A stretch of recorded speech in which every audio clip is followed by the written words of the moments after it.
when the Taliban crossed the line. President Trump dropped the mother of all bombs on them.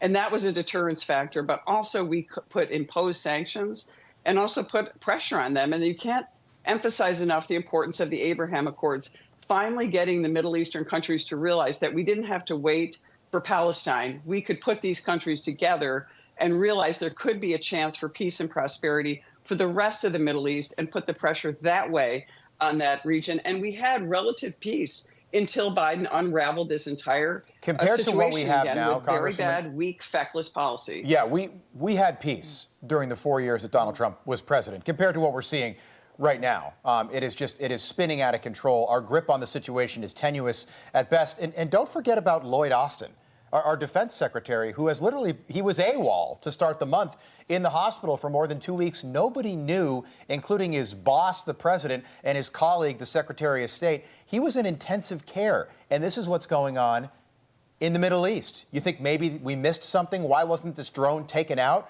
But either way, the president's got more blood on his hands. More blood. I agree. And by the way, it was probably preventable as well. But 3 American troops are dead.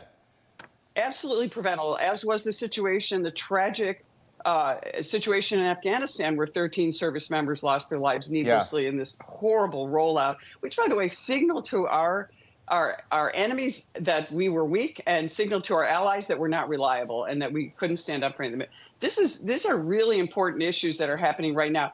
The general mentioned something I thought was interesting. He said we have academics running the military. We have bureaucrats running the military. We don't have true warriors, people who understand the necessary lethality that our military has to have to stand up to our enemies, who are growing more and more ferocious and empowered every day with the money they're getting via the release of sanctions by Joe Biden.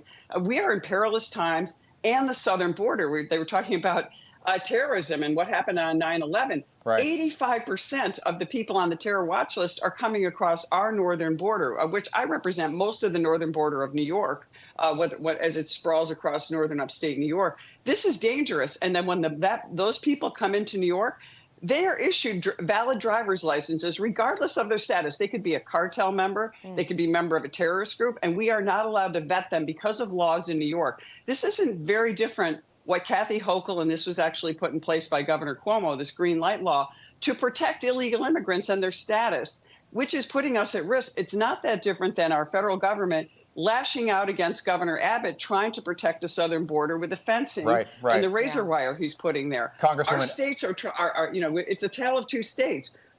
Texas is trying to protect not only Texas, but our country, and New York. We're putting more, like almost $3 billion is going to go in. Actually, it's over $3 billion is going into taking from taxpayers and going into illegal immigrants. And we're giving them driver's licenses where they can go anywhere in the United States, whether they're cartel members or they're someone that's human trafficked. This is a huge problem. It is a major national security issue.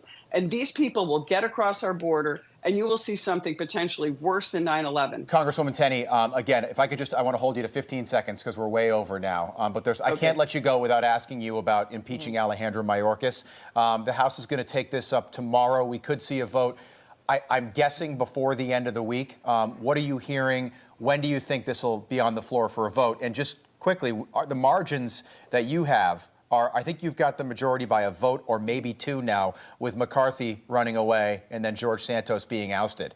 Take us through what happens again, just quickly, about 15 seconds.